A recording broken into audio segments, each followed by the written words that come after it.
Okay. You moved in your photo, but that's okay, I guess. At least they know it's video. It's Today we're introducing you to Jennifer Ryan. She's going to be talking about her book, Revelation Through History.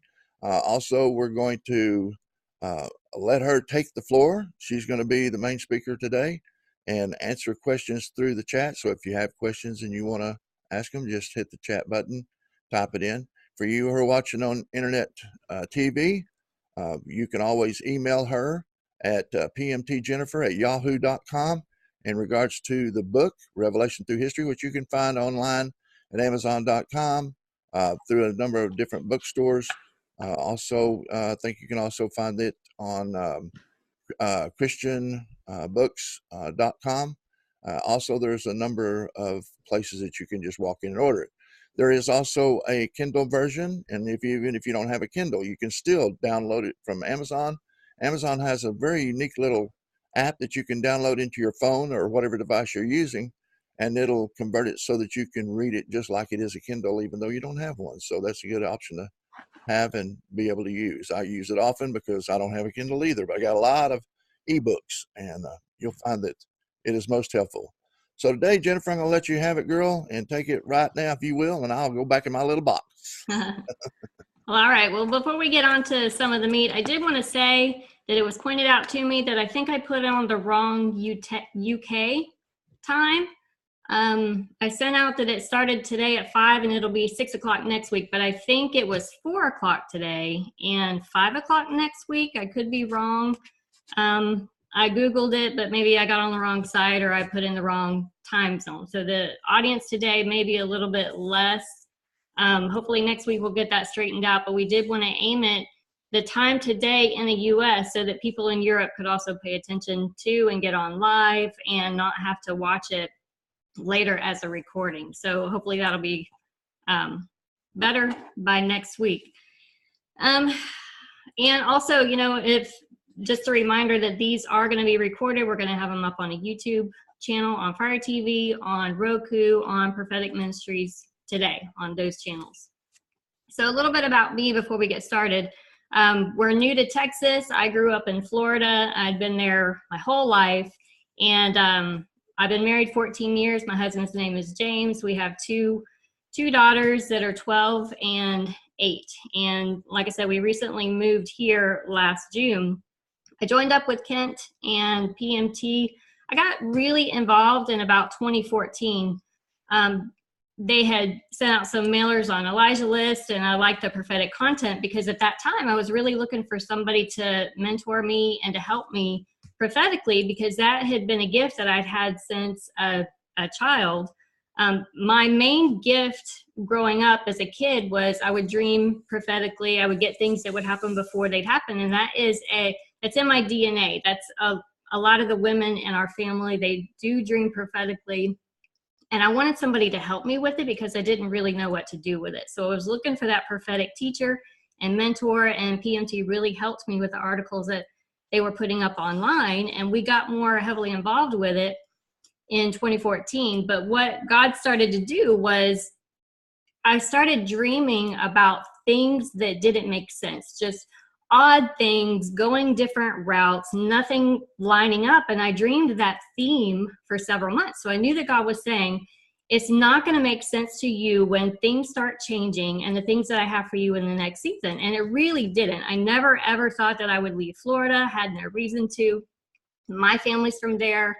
My husband's family's from there. We really had no reason to move, yet we did, and it made no sense. I thought growing up and as a young Christian and a Christian that was maturing that my destiny was in the prophetic. Everybody around me was doing it. That's how I functioned. It just made sense that I would become a prophetic, personal prophecy or whatever you have it. I thought that's what God had for my life. And then he just kind of changed everything and it made no sense. But I know that he warned me ahead of time that it wouldn't, which gave us a confidence to make this leap to move out here to get more involved with PMT. And so far, God's opening some good doors, and the fruit of it is paying off. It's really good stuff. And I'm teaching, which also makes no sense. I never expected to have this type of ministry, but I want to please God. I want to be obedient. And so this is what I'm doing. I sent out an email. Well, before that, getting into the stuff that didn't make any sense. I said that God was showing me that I would find it uncomfortable and not making any sense.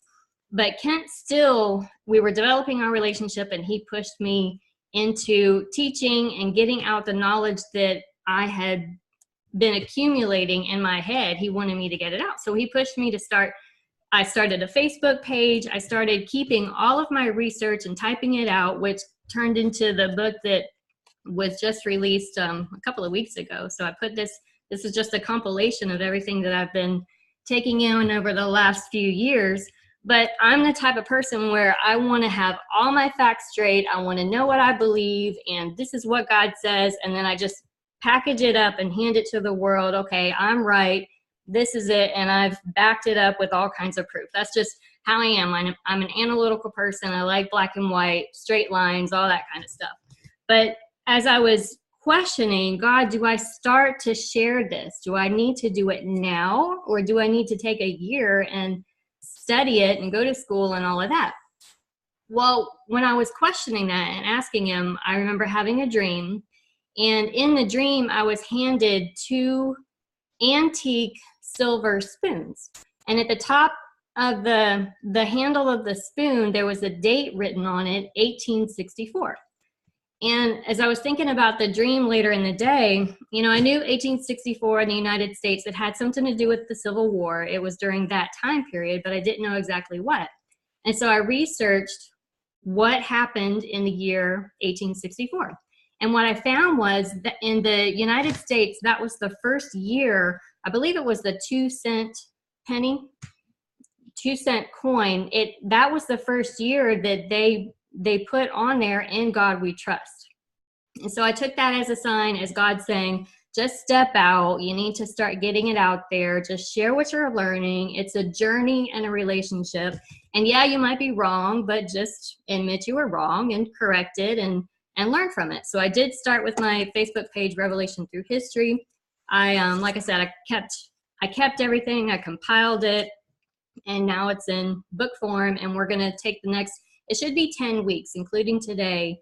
We're going to end the Monday before Memorial Day in the U.S., so it'll be 10 weeks total that we're going to take just to talk it through, answer some questions for those of you that have read it already, and go through just primarily the book of Revelation. We may not have time to get to some of the other things in the New Testament.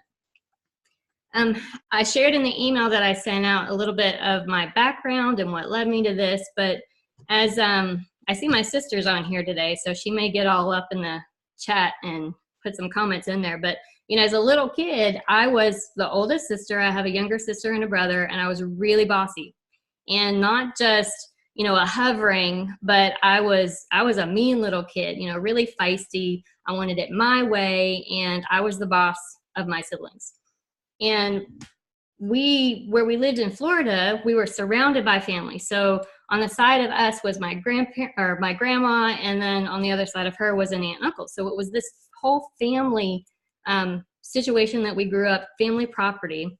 But one day I was beating up on my brother and sister, and I had an aunt who pulled me to the side, and she got in my face and she said, "You are nearing the age of accountability." I think I was about 8 years old.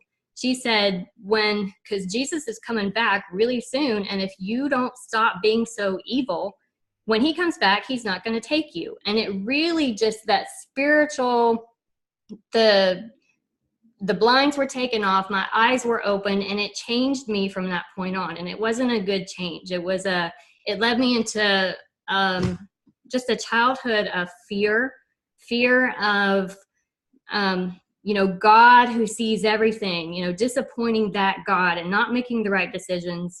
And I was afraid that, like our pastor was saying, that the end of the world is coming and the tribulation is coming and you have to be good or you're going to get left behind. So I took that on, and it made me very afraid to live. I became extremely shy, very isolated. As I got into the teenage years, I was a moody, very depressed, unhappy teenager. And my main thing was, God, I want to know what you want me to do with my life, because I don't want to make you unhappy. And because my motivation for getting him to speak to me was fear. God doesn't respond out of fear. He responds to faith, because that's what pleases him. And so he could have stepped in and given me direction and all of that, but he chose not to. And so I never really heard his voice growing up as a child. It was just always fear. And so I held back and I didn't really do much. I made no plans, and I was a paranoid, hopeless type of person, just a hopeless child. Very sad. So whenever I graduated from high school, of course, I got no direction. So instead of making the wrong decision, I just decided not to do anything. So I had a job at a grocery store, and I kept doing that until God just decided to tell me what to do with my life. And a coworker invited me to her church, which I wound up staying there almost 20 years. I grew up spiritually there. And that church was very heavy, Christ in you. It was all about the hope of glory.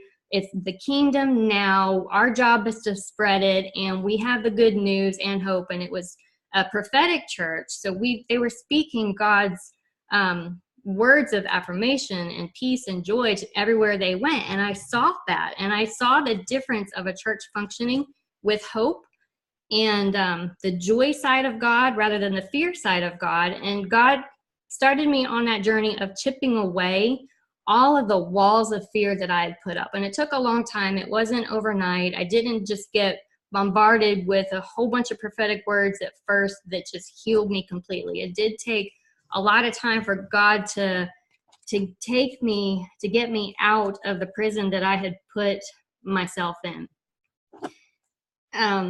They also didn't talk about the future. There wasn't much eschatology talked about there, and it became a foreign subject to me, but it was occasional. And one of the books that I read that somebody had given me was a book called Victorious Eschatology. And the authors who wrote it was Harold Eberle, Eberle, and Martin Trench. And that was very, I believe Harold used to teach maybe middle school or something.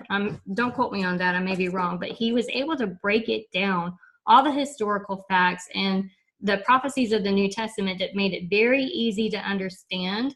And it was the first introduction I had that not everybody believed that there would be a future rapture of the church. Up until that point, I thought everybody believed that Jesus was going to come again and the church would be raptured and the whole future tribulation thing.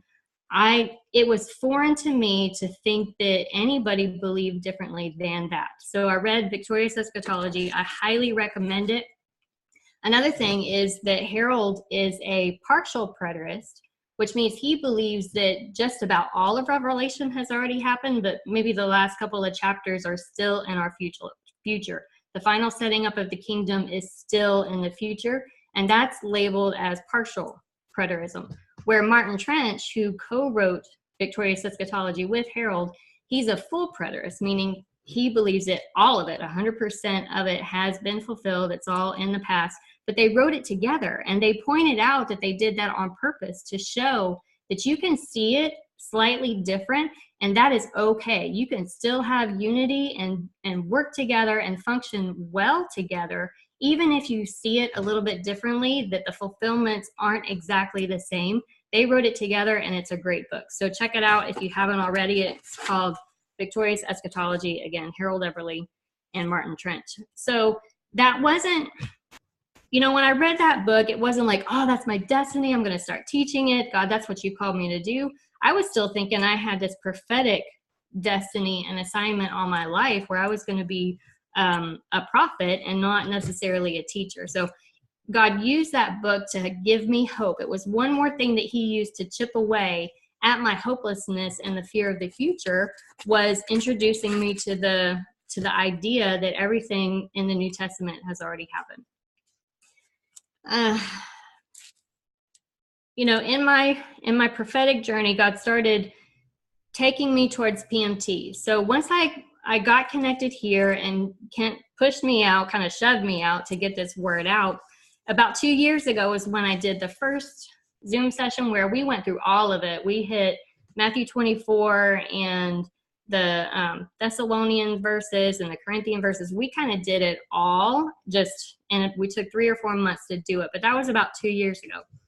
And in the middle of that session, the aunt that started this whole thing by introducing that fear to me of the threaten of how I see it in my mind is she threatened me with God's abandonment. That's technically what happened. You know, she said that if I didn't behave, that God would abandon me. And that made me fearful. But that same aunt, she had a stroke and her health really declined, and she was in her last days. And because we lived right beside her, there was a couple of family members, we took turns 24/7 caring for her because she couldn't do anything. She couldn't lift her arm. So she needed help eating and bathing and all of that. And we spent as much time as we can over there. And on her last night, we were each taking turns at her bedside. And I just remember making sure that there wasn't anything in my heart that was bitter towards her, you know, because a lot of ministries and a lot of organizations, not just Christian stuff, but there's a lot of organizations out there where they have been abused or wronged by something. And so they just rail at the system and they force it because they're saying that they want to do they want to protect people from being hurt like they were. But there is that hurt in the heart. And I think that God uses that. I'm not saying that that's a bad thing, but better fruit comes when God allows the healing to come into their hearts, and then they can share that fruit with the world. And so in my opinion, I just think that ministries that are birthed out of things like that, they do have better fruit. And so I took that time on the night that my aunt died, and I went through my heart and I said, God, is there any unforgiveness here towards her that I am teaching this stuff with any kind of root of bitterness or hurt? And I thanked him for it, even though it was an awful, fearful childhood. I made sure that I was coming at this teaching in thankfulness because I want the fruit of this to be good and not me just railing at a thought pattern or a doctrine. So that was a closure. And to me, it was interesting, the timing of that particular relative when she did die. And the timing was so God. And it made me know that, okay, he's bringing good from that so that I can help other people that may have a similar past. I do want to help people, like I just said, come out of that fear. If they have any similarities to what I've described, to what I've been through, I want to help people through that. But more of my passion is about making sure that Jesus gets all the glory. I mean, everything that he deserves, I want him to have it because he really did it all. Every bit. You know, most Christians think that Jesus, he came, he fulfilled the prophecies, he died, and he rose again, all so that we could go to heaven when we die. And that is very simplified. But almost the number one thought of most traditional Christians is that's what Jesus did, and he's going to come back sometime later to wrap it all up and close it down finally and finish what he started. But we're robbing him because really he did so much more than what we give him credit for and what we think he did. And we're holding back on giving him everything that he deserves. And so I want to see him and telling people about everything that he did that we've either covered up or forgotten. We need to bring that to the light again because Jesus deserves it all. And so that's another motivation for me in sharing these things, is that Jesus gets all the glory. He's done it, and I want to see him get it all. That is one of the purposes of writing my book. Another thing is to point out that God has always wanted to be with us from the very beginning. That's why he created us. He wanted to walk with us and talk with us, be side by side, and never leave us, always there. And yeah, we messed it up, but he was always there all through man's history. He wanted to be with us. He wanted to be our God and talk to us and guide us during the days of David. You know, the people wanted a king, just like all the nations of the world. They wanted somebody there to lead them. And God's like, That's my job. That's what I want to do. I want to be that for you, but you're going your own way and you want to be like everybody else. So fine, you can have a king. And so here comes the lines of the kings in Israel. We rejected and we refused it. So they had their messianic prophecies that were prophesying a man to come and take care of them. Well, Jesus came and it didn't look like what the people thought it was supposed to look like. They had all these expectations and Jesus didn't meet it.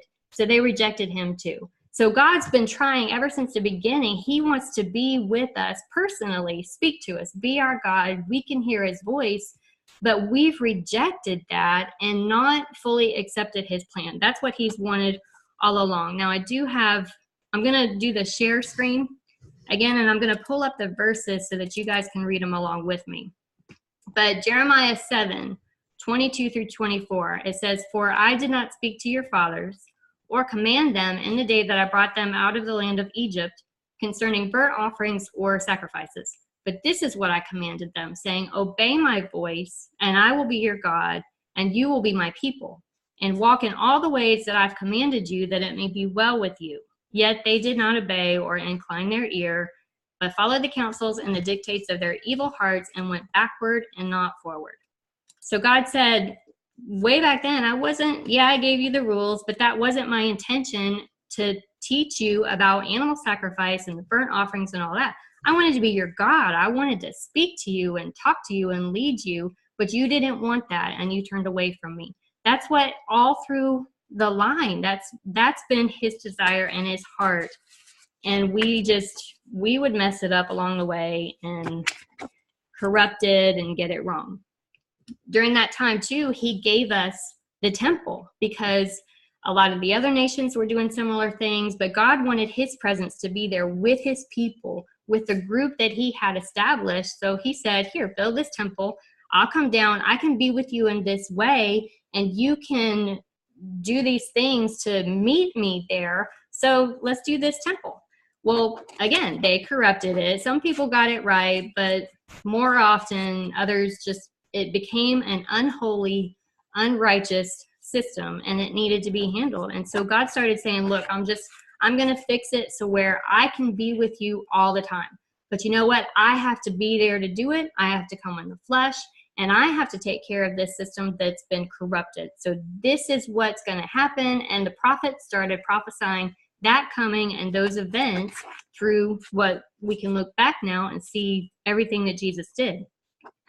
So if Jesus came in the flesh and he fulfilled all of those prophecies with that created in the system that showed the burnt offerings and the bloodshed and all of that, Jesus came, he fulfilled that in the flesh. He told the people and taught the people how to interact with God, how to pray, how to spread the kingdom, how to love each other and serve each other, and how it should be. He showed us in the flesh, and he prepared the way for it to happen. But also, the temple had to go. It wasn't needed anymore. It wasn't a part of that system. So that was also a part of God's plan that Jesus in the flesh couldn't necessarily do. So that is why the prophecies of the temple being destroyed had to happen, is because with the new system and the new covenant that Jesus provided, the building wasn't needed anymore. So I'm going to pull up here's the next verse. Here we go. Yep. 1 Corinthians 3:16. Do you not know that you are the temple of God and that the Spirit of God dwells in you? We became the new temples because of what Jesus did. So of course, the temple in the natural, it's not going to be needed anymore because Jesus fixed it. He did it all. John 16:7. Nevertheless, I tell you the truth. It is to your advantage that I go away. For if I do not go away, the Helper will not come to you.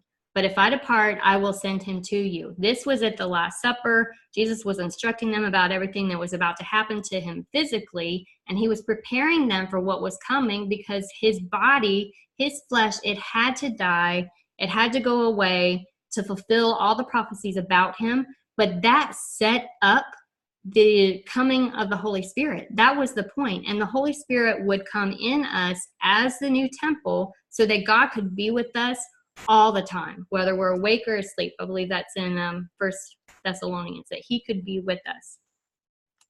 Jesus also said, he was telling them about the destruction that was coming. So this is Luke 17:21.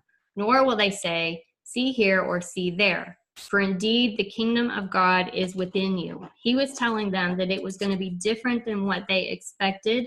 The kingdom was supposed to be within, and that had to do with what Holy Spirit was bringing, because the temple wouldn't be there anymore. It was this whole big picture that Jesus just coming in the flesh and dying, that was only part of all the things that had to happen. It was so much bigger than just his life and his death and his resurrection. It was bigger than that. Okay, I'm going to change gears a little bit, and I'm going to share an embarrassing story. It was very embarrassing to me, but it is to help you, and there's a point to it. So when I switched and I started going to a prophetic church, I started getting rid of the fear and learning, okay, God loved me. He wasn't disappointed in me.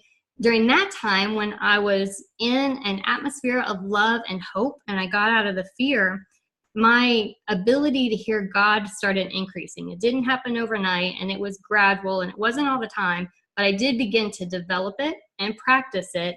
And he started speaking to me in ways other than just dreaming prophetically.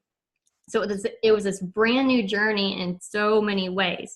But a couple of years after I started going to that church, I was in worship, and I heard God tell me, it was clear as day, I heard a man's voice, and I didn't know this person, but it was very clear, but my mind automatically went to, that's the name of my husband. And I was like, oh, well, God just showed me the name of my husband. I didn't tell anybody. I didn't speak it. I didn't write it down, because I did know that I didn't need to get the word out for the enemy to come in and steal it. So I just played it safe.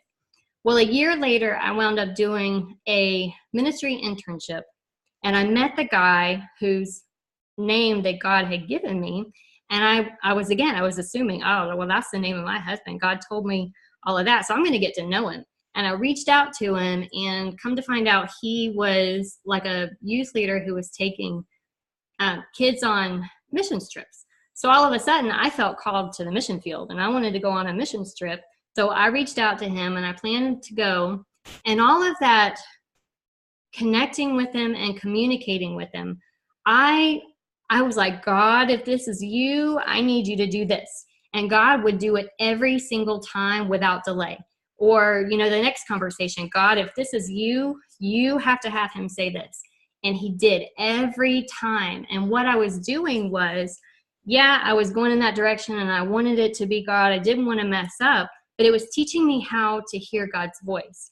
And I was practicing my relationship with him and depending on God and trusting him and going the direction that I thought he was leading me to go. Well, so I made these plans to go on a missions trip with him, but then later, like the following year, because this whole thing lasted for a couple of years, then I learned that he was getting married, and it just devastated me. I felt like the rug was pulled out from under my feet, and I was heartbroken, not because I liked the guy or I loved the guy, because I didn't know him. It was just the fact that I was in love with the idea of God giving me this awesome prophetic story and all the things that he did to prove himself and prove how great of a prophetic person that I was. That was very humbling and devastating, because, like I said, this was all foundational in my early walk with hearing God's voice. If I heard God wrong in this, where there was too many miracles and signs pointing me in the right direction, if I got that wrong, then God must not exist. And it really made me question everything, because there were too many things that were correct and supernatural for me to not believe that something happened, and which made me really question my faith. And that was the devastating part, not the guy himself. But the day that I found out he was getting married, I went to a young adults group at our church, and the leader of it he's very prophetic too, and I didn't tell anybody the situation. I was just visibly upset, and the guy, he was like, oh, you're upset. Well, this is what God is saying. And he said at the time, God would show him things about people using a stoplight, red light, green light, caution light, all of that. And for me, what God was saying was, you have a yellow light, and right now you need to use some caution. He said that God was saying, you heard correctly. That was my voice. I was telling you all those things, but right now you have a decision to make, and you can turn and walk away, or you can go a different direction, because I was at a crossroads and I had a choice. I could keep going or I could turn away. And, you know, I took about a week. I got over it. I started thinking through it, and I chose to keep moving forward. Okay, I did hear God, but what happened was I heard him say something, and then I assumed, because I was 18, 19, you know, I was in the getting ready for that season of my life and wanting to get married. I assumed that that's what God was saying, and I was wrong. And because I needed to learn his voice, God allowed that wrongness to come with me on that journey, because there was something that I needed even more than I needed to be right about that situation. Because that ministry that he was with, and my going on that mission trip, which I still did, it ultimately led me to the ministry where I met my husband, James. If I hadn't have gone that direction, I probably wouldn't have met James, or it would have been a lot more difficult. But God set me up for that. He showed me one in order to lead me to another, and it was his will. And it also was very foundational in teaching me his voice, which I needed to develop, not just as a prophetic person, but in my relationship with him. I needed that. So he allowed me to be wrong. So let's check out another verse. In Acts 17, it was when Paul and Silas, it was in the chapter with the Bereans, and they were ministering. And I believe it was a city where it was the people that had the unknown God statue. They just wanted to make sure that they were worshiping every God out there, so they even put one up to the unknown God. But Acts 17, 30 through 31, it says, truly these times of ignorance God overlooked, but now commands all men everywhere to repent, because he has appointed a day on which he will judge the world in righteousness by the man whom he has ordained.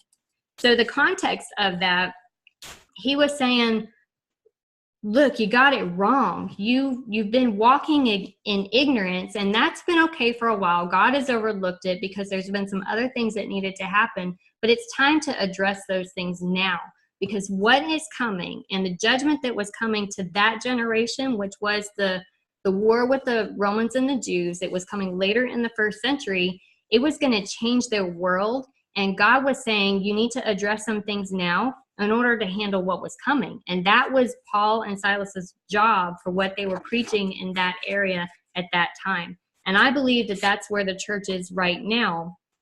We have to address some of the ignorance, because we have to be able to move forward. And that's what God did with me with the story of me assuming that he gave me my husband's name. Is he overlooked that ignorance at that time for a couple of years, because the greater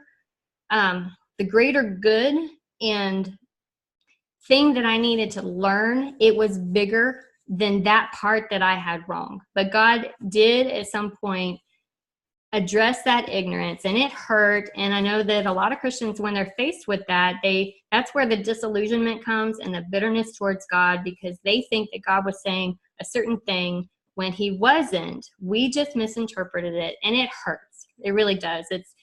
It's an ego thing, it's a pride thing sometimes, or you just get the relationship wrong, and it hurts a little. But God still thinks that there are seasons that we have to address that, and I really believe that's where we are. A little bit of broader history, okay? When I use the term futurism, that is, I know that futurism could mean a couple of different things, but when I say it in this class, that means that the idea or the doctrine that the book of Revelation is still going to be fulfilled in the future, so that's futurism. So when I say that, that's what I'm meaning. Futurism, it's always been around. Of course, you know, when the writers of the New Testament, they first wrote the book, that was at the beginning when the prophecies were fresh and they were new. And of course it was going to be in the future, because it hadn't happened yet. It was still coming. But it's been 2,000 years since then. And futurism, the idea that it's all still in the future, it's always kind of been there. It was just never dominant until about the 1800s.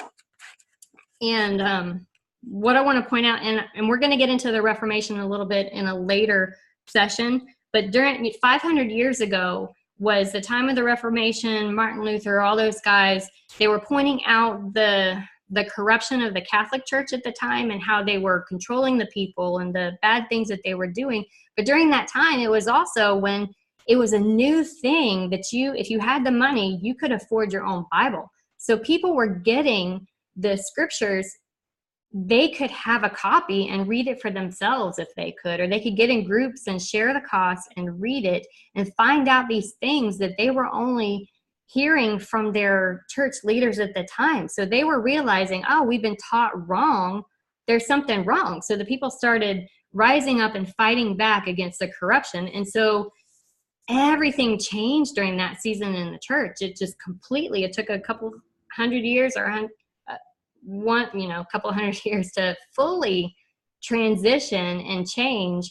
But that was a big, major transition for the church. But the people, you have this Bible and you're seeing God say, or the word say, this is what's coming. There's a day coming. I'm coming soon. And there was that thought of, oh, he's speaking to me. It must be coming. So that was a thought that kind of got into some of the believers at the time, was this must be in our future, because this Bible that we're told is the word of God, that's what it's saying. And so it started becoming, the futurism idea started bubbling up and becoming more dominant, and certain members of the church ran with it, especially in the 1800s. And it really exploded through the teachings of a guy named John Darby. And futurism was kind of labeled as Darbyism. And it was spread that it's all, the book of Revelation, it's all about our future, and all of history has been separated into these different sections, which we now call dispensationalism. And ultimately, we're in the seventh church, and we're stepping into what the book of Revelation describes. And so it really exploded in the 1800s. But if you also look at other things that were happening in the 1800s, major revivals were going on.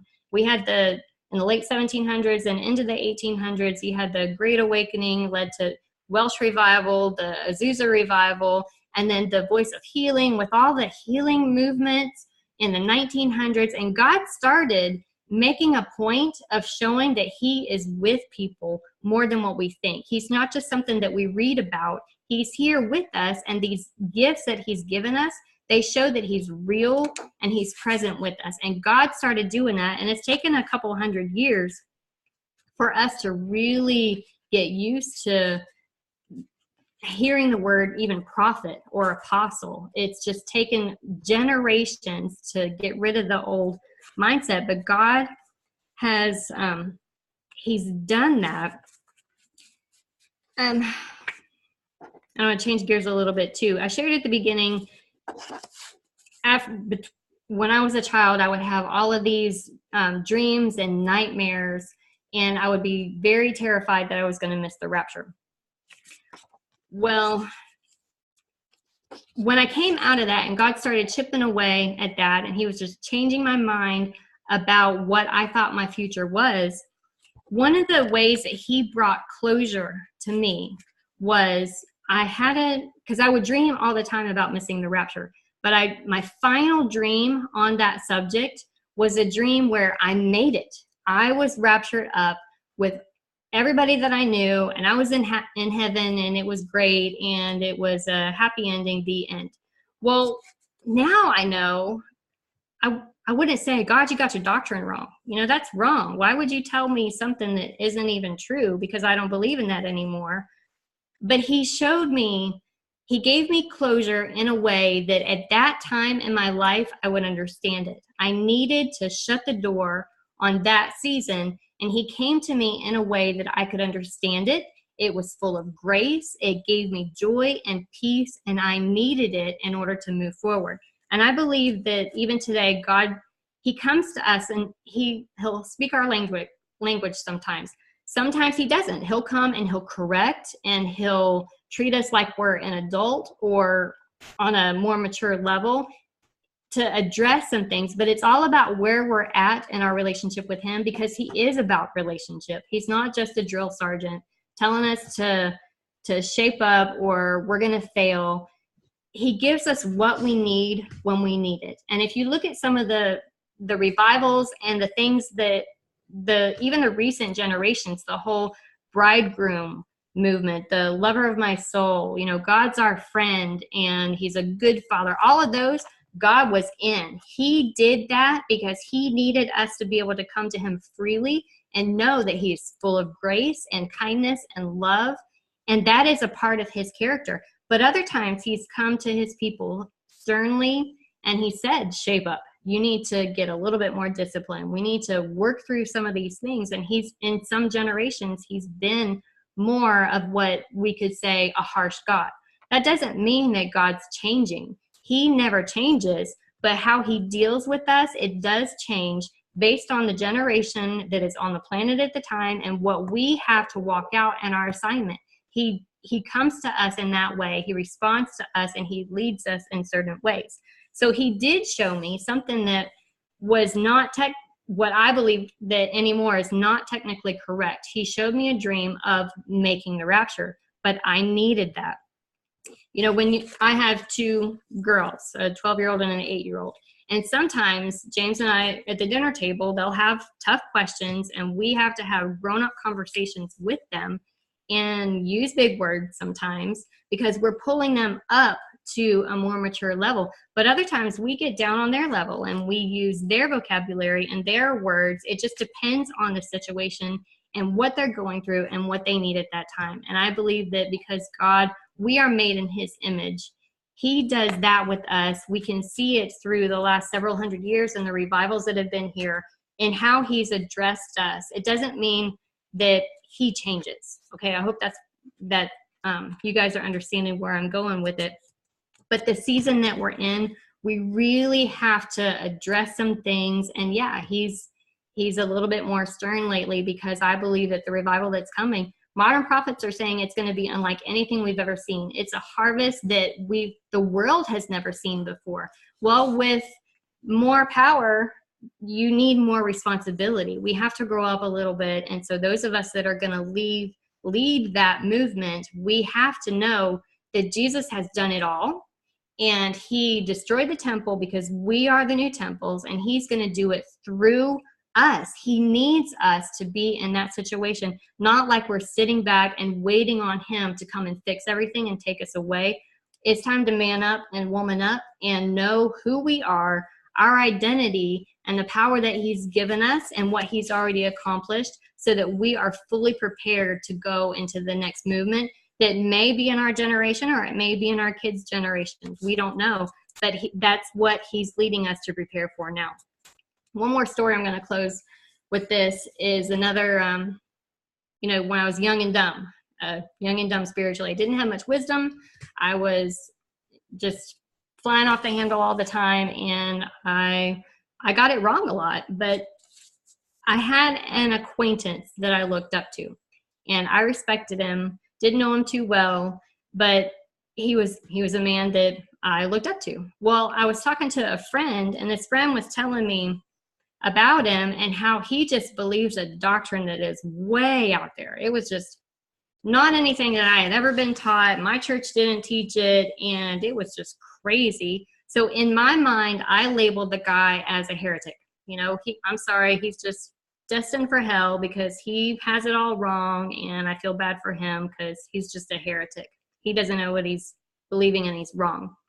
And I dismissed him in my head, and I let him go and kind of cut him off because I passed a judgment on him. Well, 15 years later, the stuff that he was believing, I now believe. And so my younger self would have labeled my older self a heretic, because I wasn't there in my revelation yet or in my relationship with God. Number one, it wasn't necessary because God was working on other things in my life. I didn't need it at the time in what I was being trained up in, but I did need it eventually, and God corrected me. And I recognized that, man, that was just because I didn't understand something or I didn't have the head knowledge of it yet. I passed a judgment in my heart that that guy was a heretic. And in my mind, he was on his way to hell. And that, I think a lot of Christians and a lot of the church does that now. And that's obviously why we have so many denominations and we don't work very well together, is because we're not recognizing the different places in our relationship with God that we need to be, and the things that we don't know yet that God hasn't brought to us yet. So it's just better to stay yielded and a little bit, okay, Holy Spirit, what do you say about that? And I'm hoping that any of you watching this, if it's just kind of out there for you yet, just know that, well, if this is the first time you've heard it, well, just give it a few years. If Holy Spirit doesn't click it in you right now, who's to say that he won't later when you need it? So for right now, take what the things that click on the inside that you hear Holy Spirit saying, yeah, that's good. You need to focus on that a little bit. And if he's not saying it about the rest of the stuff that I teach about, well, let it go. And when you need to get it, he'll bring it to you, because he is about relationship first, and he's loving and kind, and he's patient with you. I mean, he took a couple of decades to kind of get me out of some things, and I'm sure he's done the same thing with you. It's not always an overnight process. Just give it a little bit of time. So a couple of verses that I cling to a lot, let me pull it up, that I remind myself of. One is 1 Corinthians 2:2. For I determined not to know anything among you except Jesus Christ and him crucified. And so that means to me, the more I learn and fill myself with knowledge, the more I know that I don't know.